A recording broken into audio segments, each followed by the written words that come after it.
26 November म्हणजे आपला संविधान दिवस. ह्या दिवशी घटनाकार डॉक्टर बाबासाहेब आंबेडकर यांच्या अध्यक्षतेखाली असणाऱ्या घटना समितीने भारतीय संविधान राष्ट्राला अर्पण केले होते. संविधानामध्ये सर्वात जास्त घटना दुरुस्ती इंदिरा गांधी यांच्या पंतप्रधान पदाच्या कार्यकाळात झाल्या. त्यातही 1976 मध्ये केलेली 42वी घटना दुरुस्ती ही विशेष होती. या घटना दुरुस्तीच्या वेळेस समाजवादी, धर्मनिरपेक्षता हे शब्द संविधानाच्या प्रस्तावनेमध्ये समाविष्ट केले गेले. ही घटना भारतीय इतिहासातील सर्वात व्यापक आणि वादग्रस्त अशी मानली जाते. या सर्वाचा आपल्या व्हिडिओमध्ये पुढे थोडा संदर्भ येणार आहे, म्हणून ही प्रस्तावना.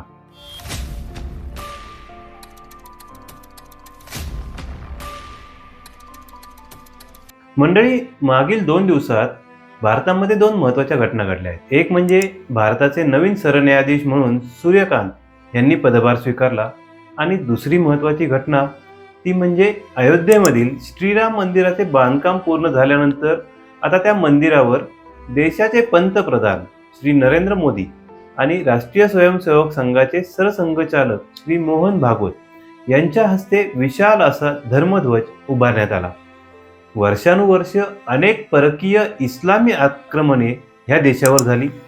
त्यातून पुन्हा उभे राहणाऱ्या ह्या भारत देशामध्ये हिंदुत्व, हिंदू श्रद्धा आणि हिंदू परंपरा हाच या देशाचा आत्मा आहे आणि या देशाचा आत्मा आता पुनश्च जागा झाला असून तो अधिक तेजाने तळपत आहे अशी जनभावना देशामध्ये निर्माण झाली आहे, असे अनेकांचं मत आहे.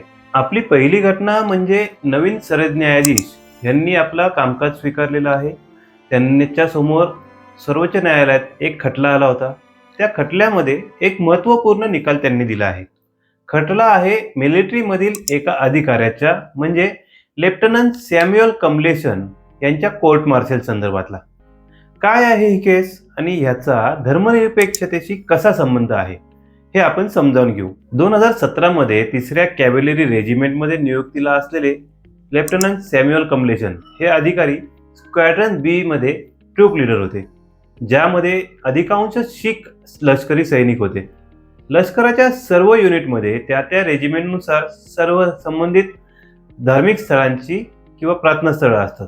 त्यानुसार ह्या युनिटमध्ये देखील एक गुरुद्वारा आणि एक मंदिर होते. तिथे दर आठवड्याला धार्मिक परेड होत असतात. त्यावेळेस तिथला मुख्य अधिकारी जो कोणी असेल तो आपल्या युनिटच्या सहकाऱ्यांसोबत पूजा किंवा प्रार्थना करायला त्या ठिकाणी जात असतात. ही नेहमीची प्रथा आहे असं म्हणायला हरकत नाही. तर हे सॅम्युअल कमलेशन नावाचे ख्रिश्चन अधिकारी आपल्या सैनिकांसोबत त्या ठिकाणी जात असत, पण मंदिराच्या सर्वात आतील भागात पूजाविधी करण्यासाठी जायला त्यांनी नकार देत होते. ह्याबाबत वरिष्ठांनी सॅम्युअल कमलेशन यांना अनेकदा समजावून सांगितले होते. सॅम्युअल कमलेशन हे ज्या प्रोटेस्टंट ख्रिश्चन धर्माचे अनुयायी आहेत त्या धर्माच्या धर्मगुरूंनी देखील त्यांच्या मनातील शंका आणि भ्रम दूर करण्याचा प्रयत्न केला, पण सॅम्युअल कमलेशन यांनी आपला निर्णय बदलला नाही. त्यांचं म्हणणं होतं की माझा धर्म मला ह्या गोष्टीसाठी परवानगी देत नाही आणि त्यामुळे मी मंदिराच्या किंवा गुरुद्वाराच्या आतमध्ये जाऊन बाकी धार्मिक विधी करणार नाही. त्यानंतर त्यांच्यावर 31 जानेवारी 2019 रोजी आर्मी ऍक्ट 1950च्या कलम 19 अंतर्गत नोटीस बजावण्यात आली. त्यांच्या वर्तणुकीमुळे सहकाऱ्यांशी संबंध बिघडत होते, जे युद्धाच्या परिस्थितीमध्ये हानिकारक ठरू शकतात असं ह्या नोटीसमध्ये बजावलं गेलं होतं. पुढे लष्कराच्या कोर्टाने सॅम्युअल कमलेशन यांच्यावरील आरोप आणि इतर गोष्टी अभ्यास करून त्यांच्यावर नियमानुसार सेवेतून बडतर्फ करण्याची कारवाई केली. ह्या कारवाईच्या विरोधात सॅम्युअल कमलेशन यांनी दिल्ली उच्च न्यायालयामध्ये दाद मागितली. 30 मे 2025 रोजी दिल्ली उच्च न्यायालयाच्या खंडपीठाने लष्करी न्यायालयाच्या कारवाईचं समर्थन करत सॅम्युअल कमलेशन यांची याचिका फेटाळली होती. सुनावणी दरम्यान दिल्ली उच्च न्यायालयानेही असे मानले की अधिकाऱ्याच्या वर्तनामुळे रेजिमेंटमध्ये एकजुटता आणि धर्मनिरपेक्ष मूल्यांना हानी पोहोचत आहे. त्यानंतर सॅम्युअल कमलेशन यांनी सर्वोच्च न्यायालयात याचिका दाखल केली. 25 नोव्हेंबर 2025ला नवनियुक्त सरन्यायाधीश सूर्यकांत आणि न्यायाधीश जॉयमाला बागची यांच्या खंडपीठाने या याचिकेवर निकाल देताना म्हटले आहे की कमलेशन त्यांच्या वरिष्ठ अधिकाऱ्यांच्या कायदेशीर आदेशापेक्षा त्यांच्या धर्माला प्राधान्य देतात.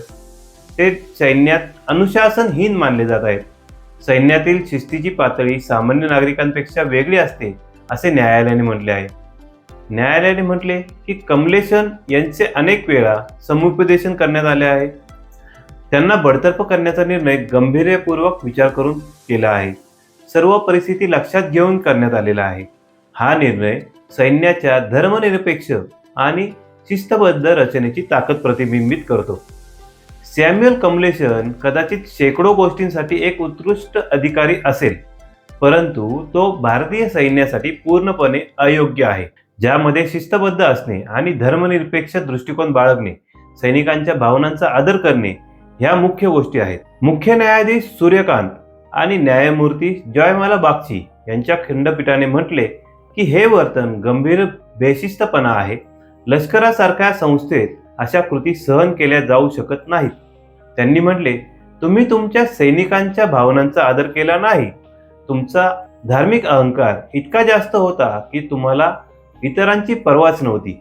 तुमच्या वैयक्तिक धर्मश्रद्धा बाजूला ठेवून कमांडिंग ऑफिसर म्हणून तुम्ही तुमच्या सहकाऱ्यांचे मनोधैर्य वाढवले पाहिजे. तसेच तुमची वर्तणूक लष्कराच्या शिस्तीमध्ये बसत नाही, असे ताशेरे ओढून सर्वोच्च न्यायालयाने त्यांची याचिका फेटाळली आहे. अशा प्रकारे लष्करी न्यायालयाने केलेल्या कोर्ट मार्शलवर दिल्ली उच्च न्यायालयाने 30 मे 2025 रोजी आणि सर्वोच्च न्यायालयाने 25 नोव्हेंबर 2025 रोजी शिक्कामोर्तब केली. आता लष्करी नियमानुसार पुढील कारवाई होईल. लष्करातील सर्व धर्म समभाव म्हणजे बहुसंख्याकांच्या आस्थेचा आदर करणे आणि इतरांनी देखील तो आदर ठेवावा अशी अपेक्षा लष्करामध्ये असते. न्यायालयाने स्पष्ट केले की तुमची वैयक्तिक श्रद्धा किंवा आस्था काहीही असो, बहुसंख्याकांच्या श्रद्धा, परंपरा आणि प्रथा याचा तुम्हाला सन्मान केलाच पाहिजे. माझ्या धर्मश्रद्धा वेगळ्या आहेत असे सांगून या श्रद्धांकडे पाठ फिरवणे अजिबात चालणार नाही. लष्करी न्यायालय, उच्च न्यायालय, सर्वोच्च न्यायालयाच्या निकालांचा अर्थ स्पष्ट आहे की जेव्हा तुम्ही एका पदावर असता त्यावेळेस बहुसंख्याकांच्या श्रद्धांना मान देणे तुमच्यासाठी बंधनकारक आहे. तर इंदिरा गांधी यांनी आपल्या संविधानामध्ये घटना दुरुस्ती करून जे शब्द समाविष्ट केले होते त्यात धर्मनिरपेक्षता ह्या शब्दाचा काही लोकांनी असा अर्थ लावला आहे, ज्यामुळे कमलेशन ह्या लष्करी अधिकाऱ्यांना कोर्ट मार्शल म्हणजे लष्करातील सर्वात अपमानजनक कारवाईला सामोरं जावं लागणार आहे. अयोध्येमध्ये धर्मध्वज उभा केल्यामुळे जर रामराज्य येणार असेल तर नक्कीच त्याचं स्वागत आहे, पण त्या रामराज्यामध्ये धर्मनिरपेक्षता आणि सर्व धर्म समभाव यांचा चुकीचा अर्थ लावला गेलाच तर त्यावर काय कारवाई होऊ शकते त्याची एक झलक सर्वोच्च न्यायालयाच्या निकालातून दिसते आहे का, यावर आपण विचार करायला हवा. धन्यवाद.